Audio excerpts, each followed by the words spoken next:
So this week's Torah portion has a lot of exciting things.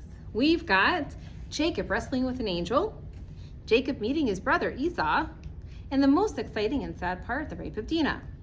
Those are what we tend to highlight.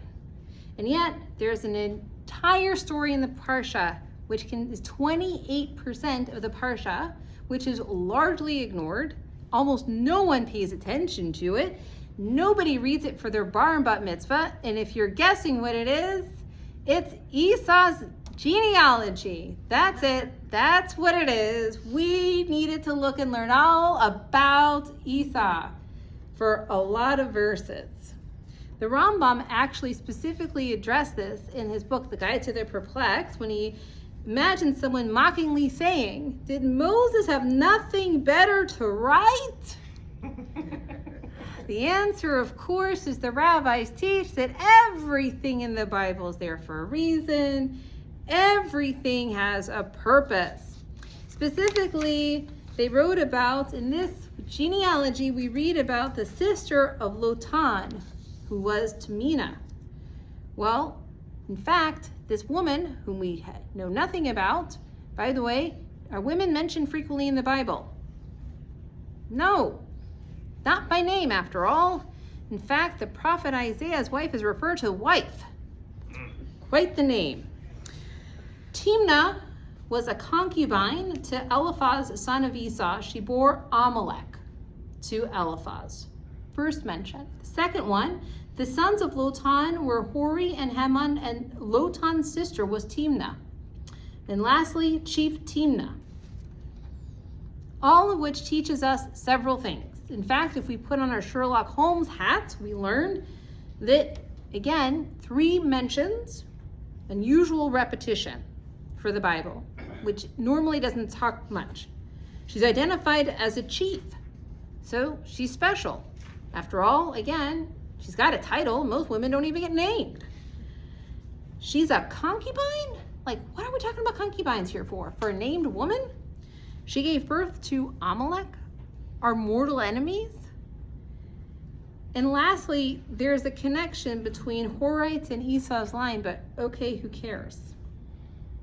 So the rabbis were absolutely, positively struck by all of these anomalies, we'll call them.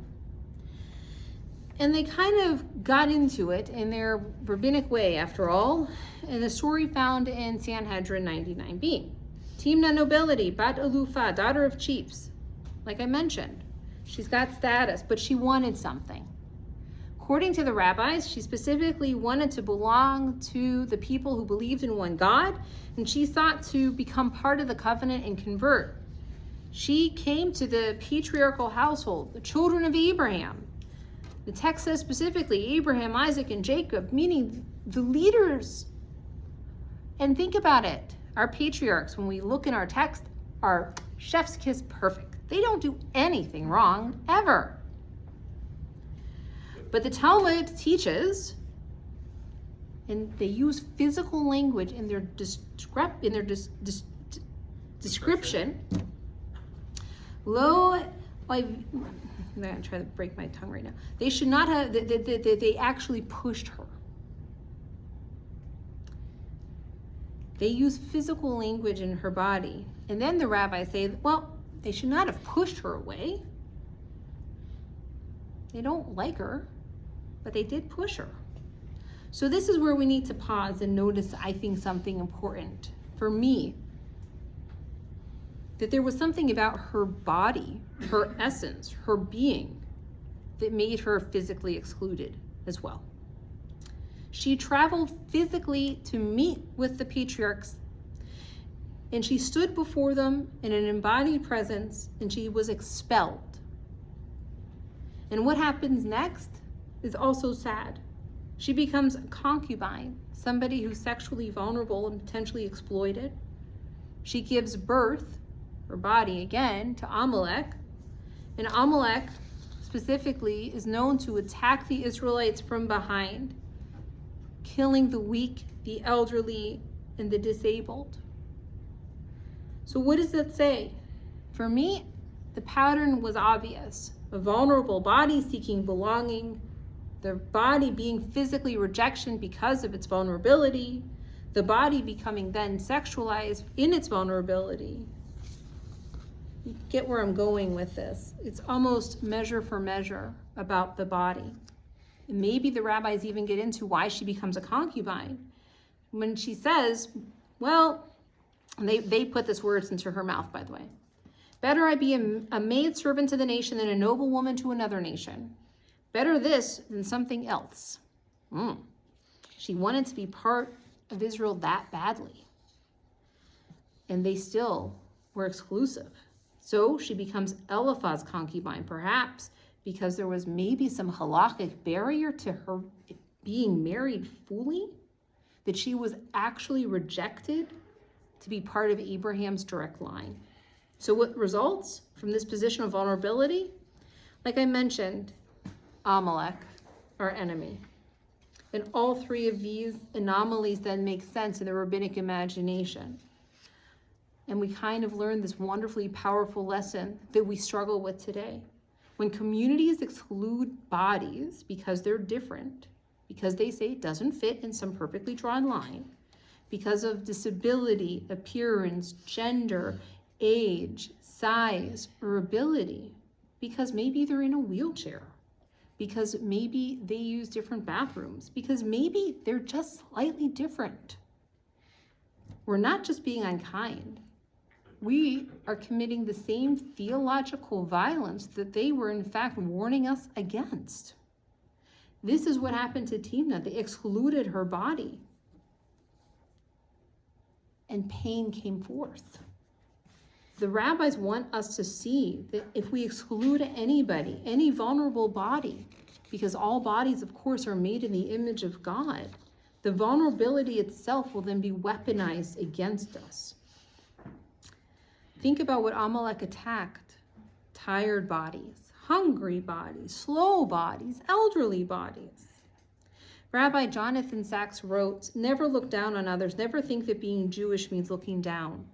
It doesn't. Never think that being a religious Jew entitles you to look down on non-religious Jews. It doesn't. The greatest Jew, Moses, was also, according to Torah, the humblest person on the face of the earth." So our great patriarchs made a mistake. They looked at Timnah and saw somebody not good enough. And I want to say this lesson is not relegated to Timnah, it's not relegated to the patriarchs. Rather, today we still struggle with who do we include, who do we exclude, who do we welcome only partially, who do we make sure they feel at home. A study that just came out earlier this week found Jewish communities face difficulties, disabled Jews face difficulties within Jewish communities. We're frequently unaware that 1 in 4 Jews are in fact disabled in some form or another. 1 in 5 Jews live with a disability at all times. Look around this room. We have Jews who can't get up to the bima because of the height and the stairs. We have members of the congregation who are autistic. We have members who are chronically ill. We have members who experience mental illness.